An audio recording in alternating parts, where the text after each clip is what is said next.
एक company I have picked for this week is GHNI, और ये ऑलरेडी काफ़ी ही ज़बरदस्त परफॉर्म कर रही है। और एज यूजुअल मैंने इसको थोड़ा सा हाईलाइट भी किया था कि ये टॉप 25 मेरी पिक्स भी हैं, और आगे जाके आप एक्सपेक्ट भी कर सकते हो कि this can grow as well. यहाँ पे पहली पहली बात आप ये समझे कि GHNI ऑलरेडी मैं दो ऑटो की कंपनीज कवर कर चुका हूँ। GHNI में मेरा दिल कर रहा था कि मैं इस वीक के अंदर इसको ज़्यादा कवर करूँ, बिकॉज आई वाज एक्सपेक्टिंग इसका रिजल्ट अच्छा आएगा और आगे जाके भी इसका अच्छा रहने वाला है।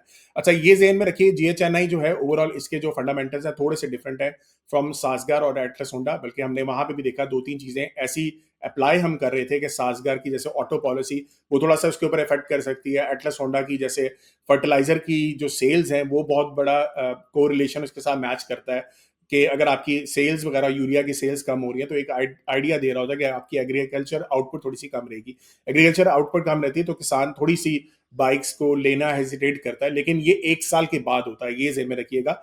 मैंने ये दिखाया था कि एक साल के बाद इसका आउटपुट आपका एटलस होंडा के ऊपर आता है। अच्छा, GHNI जो है ये बहुत ज्यादा कॉन्सेंट्रेटेड टूवर्ड्स आपकी इंडस्ट्री के ऊपर, जितना ज्यादा फैक्टर चल रहे हैं, अगर वो इंडस्ट्री ज्यादा ग्रो कर रही है या माइनिंग की जैसे एक्टिविटी चल रही है या सीपैक के प्रोजेक्ट्स वगैरह जब आपके स्टार्ट हुए थे तब इसकी सेल्स बहुत ज्यादा बढ़ गई थी। तो इस टाइम पे मैंने ये टाइटल भी लिखा कि GHNI earnings to be boosted by Reko Diq का जो हमारा प्रोजेक्ट आ रहा है, बहुत बड़ा प्रोजेक्ट है। माइनिंग प्रोजेक्ट्स जो और आपके थर कोल वगैरह में चल रहे हैं वो भी साथ साथ इसमें है। लॉन्च ऑफ DMAX, इन्होंने गाड़ी पिकअप भी इंट्रोड्यूस किया है, एंड मॉनेटरी पॉलिसी ईजिंग जो आपके जो अभी भी इंटरेस्ट रेट वगैरह नीचे जा रहे हैं उससे भी इसको काफी बेहतरी होने वाली है। ठीक है, पहली बात तो ये देखें, अगर आप लोगों ने ओवरऑल देखा होगा तो यहाँ पे ट्रक्स इनके नजर आते हैं, आपने सड़कों पे देखे होगा ईसुजू के नाम से। ये एक जापानीज ब्रांड है और जापानीज ब्रांड के साथ इन्होंने मिलके जो यहाँ पे इंट्रोडक्शन दी है, ये एक बहुत क्वालिटी प्रीमियम आप कह लो कि ट्रक्स माने जाते हैं। इवन बसेस जो मानी जाती हैं ईसुजू की, वो अच्छी क्वालिटी मानी जाती है, तो इन्होंने उनके साथ कोलैबोरेट करके यहाँ पे इसको इंट्रोड्यूस किया हुआ है। सो ये सबसे पहले हो गया। दूसरी बात एक जेन में रखिएगा, जब भी आप ऑटो कंपनी ओवरऑल देख रहे होते हैं तो ऑटो कंपनीज के अंदर जितनी 3S डीलरशिप्स होती हैं वो बहुत इंपॉर्टेंट होती हैं। तो 3S डीलरशिप यानी कि ये होता है कि ओवरऑल जो आपके जो सर्विस दे रहे हो या स्पेयर पार्ट्स वगैरह या आप सेल्स वगैरह प्रोवाइड करते हैं, ये तीनों चीजें आपके मौजूद हो। तो ईसुजू की जो है ये सारी डीलरशिप्स वगैरह 3S डीलरशिप अवेलेबल है। सो दिस मीन्स अगेन इसके लिए एक क्वालिटी चीज बन जाती है कि इसके आगे जाके लोग ट्रक्स वगैरह या बसेस को प्रेफर करेंगे अदर देन बाकी कंपनीज के नस्बत। ठीक है, अच्छा यहाँ पे ये एक चीज मैं आपको दिखाना चाह रहा हूँ कि ओवरऑल बस सेल्स और ट्रक सेल्स को अगर आप देखें तो ये 2015 से 2017 के डाटा के अंदर आपको बड़ा एक शार्प इंक्रीज नजर आएगा, स्पेसिफिकली इन ट्रक सेल्स। ये जो ट्रक सेल्स थी ओवरऑल इन इस टाइम पीरियड के अंदर वो क्यों ज्यादा थी, क्योंकि आपका CPEC का प्रोजेक्ट स्टार्ट हुए हुए थे और उसकी बेस के ऊपर आपकी डिमांड ज्यादा क्रिएट हुई। डिमांड ज्यादा क्रिएट हुई तो ट्रक्स की वहां पे यूजेज ज्यादा होती है, ट्रक्स की यूजेज ज्यादा होगी तो जाहिर सी बात है कि उसके सेल्स ज्यादा बढ़ेगी। GHNI के मैंने अभी आपको फंडामेंटली स्कोर भी दिखाया जहां पे ये 9 रुपीज 10 रुपीज से लेके ये तकरीबन 500 रुपए का शेयर गया। क्यों गया? क्योंकि उस टाइम पे इसकी सेल्स बड़ी शार्पली इंक्रीज हुई। सो ये ज़हन में रखिएगा, ओवरऑल इसकी ज्यादातर कॉन्सेंट्रेशन जो है आपके प्रोजेक्ट्स के ऊपर है कि अगर बड़े प्रोजेक्ट चल रहे हैं दुनिया मुल्क के अंदर तो आपकी इनकी सेल्स ज्यादा इंक्रीज होंगी। ठीक है, so this is truck sales. अच्छा, नेक्स्ट चलते हैं। इसके ओवर एक बहुत बड़ी इंपॉर्टेंट फैक्टर ये है कि ओवरऑल इसका जो मार्केट शेयर है वो बहुत इंप्रूव हुआ है। GHNI का इस टाइम पे ओवरऑल ट्रक की मार्केट्स के अंदर तकरीबन 50% का मार्केट शेयर है। This is huge. So overall trucks के अंदर भी एंड बसेस के अंदर भी टोटल जो इनका मार्केट शेयर देखा जाए वो 50-60% के दरमियान लाई करता है। सो इसका क्या मतलब है, जैसे एटलस होंडा के अंदर मैंने 85% की बात की, सासगार ने भी 30-40% की मार्केट कैप्चर कर ली थी फोर व्हीलर्स के अंदर। GHNI जब इसको यहाँ पे आता है तो ये अगेन प्राइसिंग पावर के ऊपर थोड़ा सा खेल सकते हैं, बिकॉज क्वालिटी भी अच्छी है, बाकी भी इनके अगेन लोग प्रेफर करते हैं, ट्रक्स को प्रेफर करते हैं। सो ओवरऑल इसकी मार्केट शेयर प्राइसिंग पावर के ऊपर ये अपना अच्छा परफॉर्म कर सकते हैं। सो ये ओवरऑल यहाँ पे सेल्स आप देख सकते हो, मार्केट शेयर ईसुजू की भी है, ओवरऑल मार्केट की जो परफॉर्मेंस है सेल्स वगैरह है वो यहाँ पे मेंशन हुई है।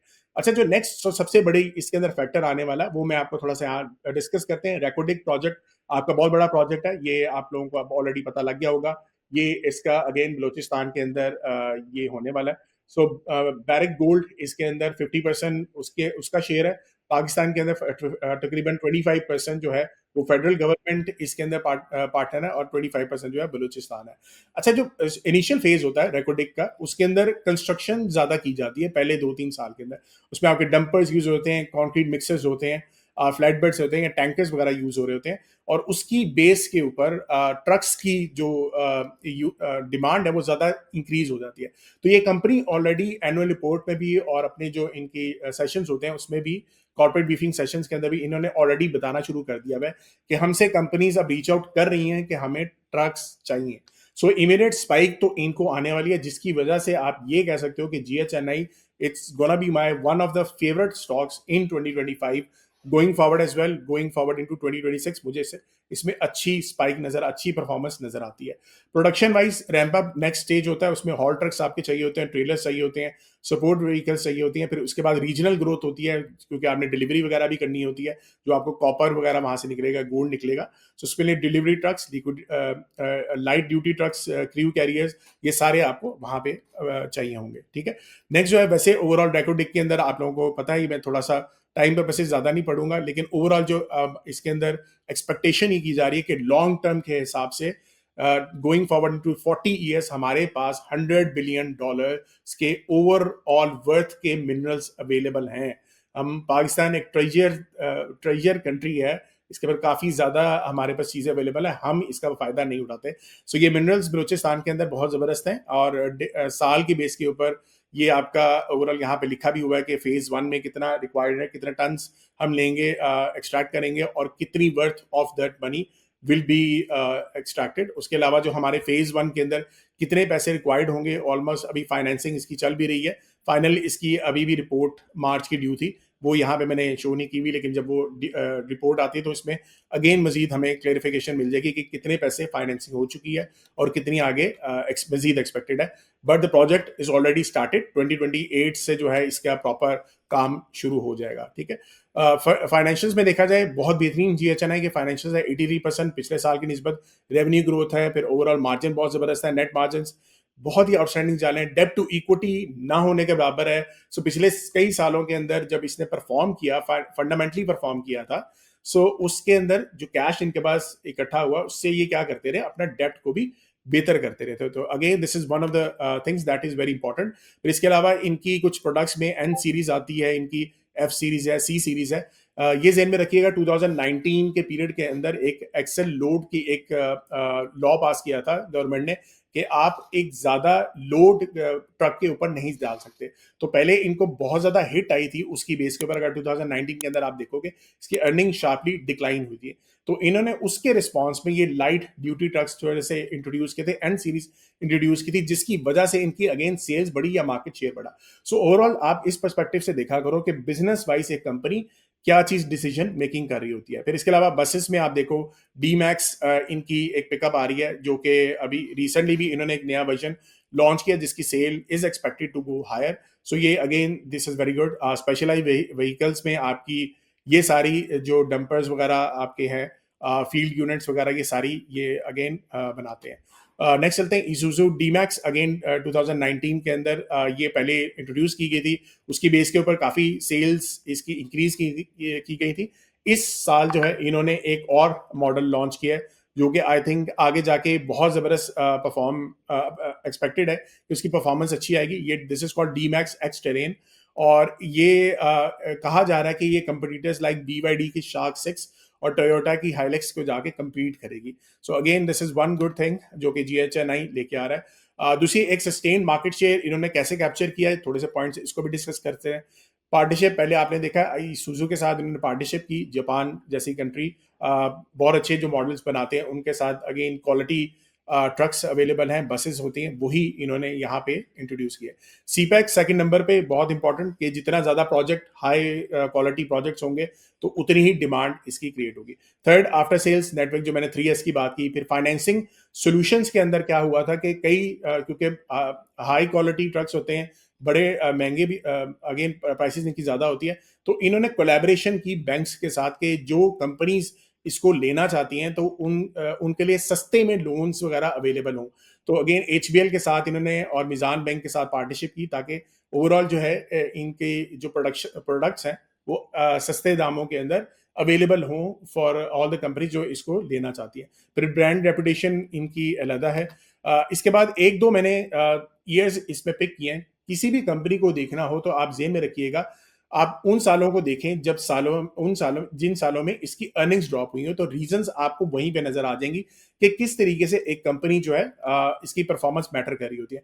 2019 के अंदर इसमें शार्प डिक्लाइन आया था। उसकी वजह ज्यादातर आपको पता है करेंसी डिवैल्यूएशन थी, इंटरेस्ट रेट हमारे ऊपर ऊपर हुए हुए थे, ऑटो इंडस्ट्री की स्लो डाउन भी चल रही थी। यानी कि ओवरऑल ये सारे फैक्टर्स हम पहले भी डिस्कस कर चुके हैं, किस तरीके से करेंसी डिवैल्यूएशन, इंटरेस्ट रेट जो है आपकी ऑटो की इंडस्ट्री को स्लो डाउन करती है।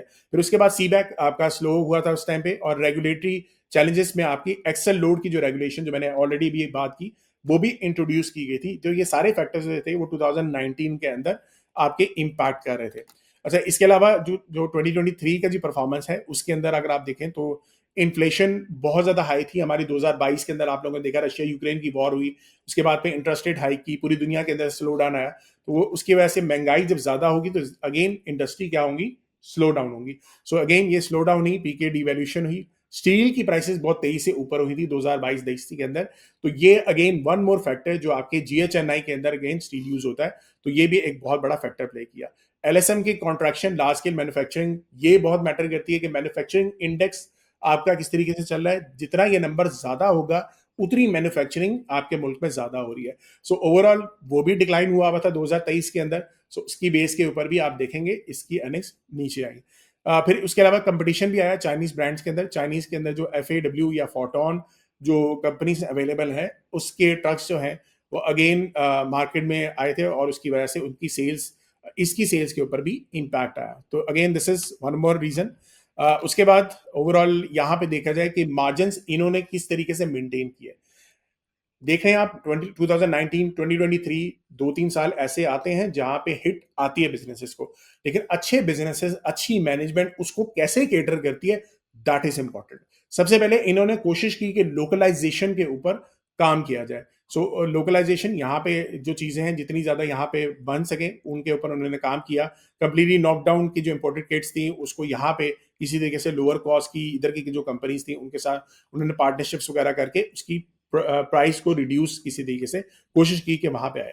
इकोनॉमीज ऑफ स्केल, सीपैक के ऑलरेडी जो इन्होंने ओवरऑल पैसा वहां से बनाया, उसको यहाँ पे क्या किया, अपना कर्जा कम करने के ऊपर मेंटेन किया। फिर उसके बाद प्रोडक्ट की मिक्स शिफ्ट इन्होंने की, जो मैंने ऑलरेडी आपको बताया कि एन सीरीज इन्होंने इंट्रोड्यूस की, क्योंकि जब एक्सल का आपके ऊपर रेगुलेशन आई तो आपने इसको कन्वर्ट किया टूवर्ड्स बेटर ट्रक्स जो कि इन इस लोड को लेके अच्छी डिमांड क्रिएट करें, और उसमें आपने देखा कि ओवरऑल जीएचएनआई के ऊपर अच्छा इंपैक्ट आया। स्टील के प्राइसेस को हेज किया गया। स्टील के प्राइसेस के हेज करने का मतलब है कि आपने कॉन्ट्रैक्ट किए, लॉन्ग टर्म कॉन्ट्रैक्ट्स किए, जैसे आयशा स्टील होगी या दूसरी स्टील की कंपनीज होगी, उनके साथ कॉन्ट्रैक्ट किया कि हमारे साथ लॉन्ग टर्म कॉन्ट्रैक्ट कर लें स्टील को यूज करने के लिए। तो again this is one more thing that they did. Operation efficiency भी की कि अगेन असेंबली लाइंस वगैरह को, लेबर कॉस्ट को थोड़ा सा मेंटेन किया जाए। सो ये भी इन्होंने किया। इसके अलावा डेप्ट इनका बहुत ज्यादा था कुछ अर्सा पहले, लेकिन अगेन डेप्ट को कम करना, कोई कंपनी कम कर दे, this is again huge for any company in future. So capacity expansion की थी इन्होंने 2017 के अंदर, जब इनका ओवरऑल आप देख रहे थे सीपैक के ऊपर बहुत ज्यादा इजाफा हो रहा था। फिर वर्किंग कैपिटल के अंदर इन्होंने सीकेडे किट्स वगैरह का के ऊपर काम किया, R&D के ऊपर थोड़ा सा काम किया, डीमैक्स को इंट्रोड्यूस किया, नई गाड़ी लेके आए। उसके अलावा जो स्ट्रॉन्ग कैश फ्लो ऑपरेशन से, यानी कि सीपैक से जो पैसा बना उसको यूज किया towards surplus in their business model. ठीक है, बिजनेस के अंदर यूज किया गया। फिर एसेट्स को भी इन्होंने कुछ अर्सा पहले लाहौर के अंदर सरप्लस लैंड था उसको बेचा भी था फॉर फाइनेंसिंग सर्विसेज।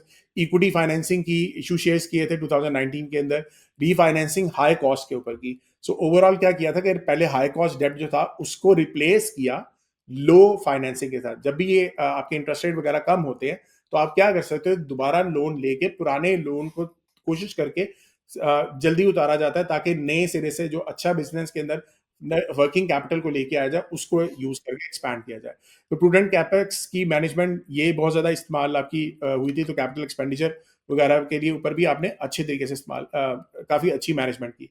अच्छा, मैक्रो इकोनॉमिक्स के ऊपर चलते हैं। LSM growth, interest rate, steel prices, GDP growth and CPEC project, ये ओवरऑल हमने सारों को कंबाइन करके देखा तो ओवरऑल क्या क्या हो रहा है कि एलएसएम जब भी जिन सालों में इंप्रूव होती है तो हमारी कोरिलेशन तकरीबन 65% के पास आती है। इंटरेस्ट रेट के ऊपर बिल्कुल ऑपोजिट होता है। जाहिर सी बात है, इंटरेस्ट रेट जब नीचे जाएंगे तब ये मार्केट ऊपर जाती है। स्टील प्राइसेस के ऊपर भी इम्पैक्ट इनका काफी ज्यादा था। जीडीपी ग्रोथ जितनी ज्यादा ऊपर जाती है तो ट्रक्स वगैरह ज्यादा बिकते हैं। सीपैक के प्रोजेक्ट की एक्टिविटी हमने देखा कि ओवरऑल उस टाइम पे 75% 85% की इनकी यहाँ पे कोरिलेशन जा रही थी। सो ये कोरिलेशन ओवरऑल हम जिस तरीके से सासगर या एटलस होंडा के ऊपर मैंने आप लोगों को दिखाई थी, यहाँ पे भी हमने वही चीज अप्लाई की थी। और अगर हम मैं मॉडल को आप लोगों को यहाँ पे दिखा दूं तो what we can expect is, so यहाँ पे मैं ओवरऑल यहाँ पे हम दिखा देते हैं।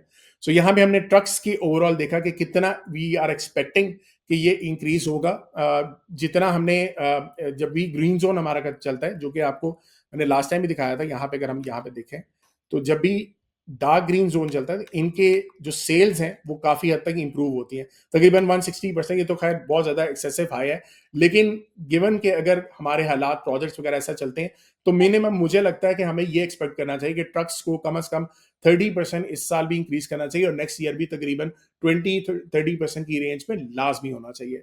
ये मैं मिनिमम बता रहा हूँ। लेकिन ओवरऑल अगर ये सारे फैक्टर्स को मैं काउंटर इन करता हूं तो यहाँ पे हमने ये ट्रक्स की जो एस्टिमेशन लगाई है कि नेक्स्ट ईयर तक ये तकरीबन 3277 इतने ट्रक्स ये इनको बेच लेने चाहिए। 2020 फिजिकल 2027 तक तकरीबन 4000 हमारे ट्रक्स को बिक जाना चाहिए। इस टाइम पे जो हमारे नंबर्स आ चुके हैं ऑलमोस्ट तकरीबन 67 के पास इसकी अर्निंग्स आई भी हैं। और अगर नेक्स्ट ईयर के अंदर सिमिलर प्रोजेक्शंस को देखा जाए, अगर गिवन के मैं 30% देख रहा हूं कि नेक्स्ट ईयर अगर हमारे ट्रक्स इसी तरीके से बिकते हैं जो कि एक्सपेक्टेशन है, सो उसकी बेस के ऊपर आपका जो रिजल्ट है that can go significantly high to 94 EPS. और अगर आप इस टाइम पे प्राइस अर्निंग्स वाइज देख लेंगे तो रफली आप इससे अंदाजा लगा सकते हो कि ये ऑलमोस्ट 50% मेरे ख्याल से इतना इसकी परफॉर्मेंस होनी चाहिए। मजीद 30-40% मिनिमम एक्सपेक्टेशन होनी चाहिए, विच इज प्रीटी गुड। और मुझे लग रहा है शायद इससे भी ज्यादा ये परफॉर्म करेगा जो हिस्टोरिकली जिस तरीके से इसने परफॉर्मेंस दी हुई है। और इसके अलावा अगर उससे नेक्स्ट ईयर भी अगर सेम एस्टिमेट लगाया जाए तो तकरीबन 123% 123 इसकी अर्निंग्स कैन बी एक्सपेक्टेड। अब आप प्राइस अर्निंग वाइज आप खुद से भी इसको अंदाजा लगा के देख सकते हो कि overall GHNI is a very good company. और मुझे लगता है 2025 and 2026 I think that could be very good for this this company. ठीक है।